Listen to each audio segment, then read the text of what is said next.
সব শেষ পরমাণু প্রকল্প ইস্যুতে বৈরিতার পর ফের ক্ষমতায় এসে ইরানের সঙ্গে নতুন করে টানাপোড়েন শুরু হয়েছে মার্কিন প্রেসিডেন্ট ডোনাল্ড ট্রাম্পের।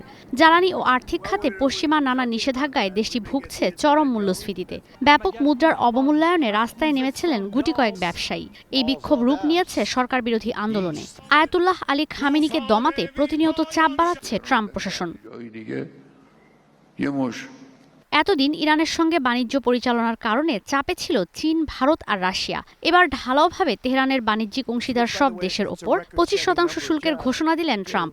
সোমবার ট্রুথ সোশ্যালে দেয়া এক পোস্টে তিনি জানান, ইরানের সঙ্গে বাণিজ্যিক সম্পর্ক রাখা সব দেশের ওপর এই শুল্ক এখন থেকেই কার্যকর হচ্ছে। নিষেধাজ্ঞায় জর্জরিত ইরানে খাদ্য মূল্যস্ফীতি হয়েছে 70%। দেশটির 1/3 খাবারই আমদানি করতে হয়। শুল্ক আরোপ করলে যা আরও বাড়তে পারে।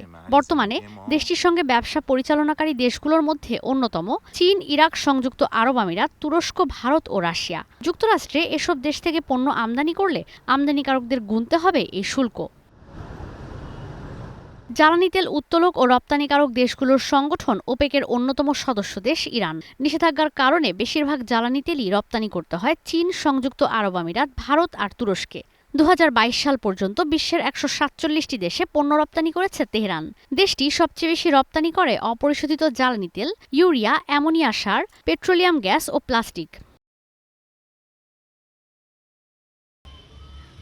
ট্রাম্প কোনো দেশের নাম উল্লেখ না করলেও এই শুল্ক বসলে ভারতের মোট শুল্ক হবে 75%। কারণ এর মধ্যেই 50% শুল্ক ভারতের ওপর বসানো আছে। এছাড়াও দেশটির ওপর 500% শুল্কের হুমকিও দিয়েছে ট্রাম্প। এদিকে চীনের ওপর আরোপিত হবে 25% শুল্ক। যুক্তরাষ্ট্রের এই ঘটনায় বিপদে পড়তে পারে বাংলাদেশও। 2022 সালে 11 কোটি ডলারের পণ্য বাংলাদেশে রপ্তানি করেছে ইরান। এর মধ্যে প্রধান পণ্য হল petroleum Coke, petroleum gas, cement.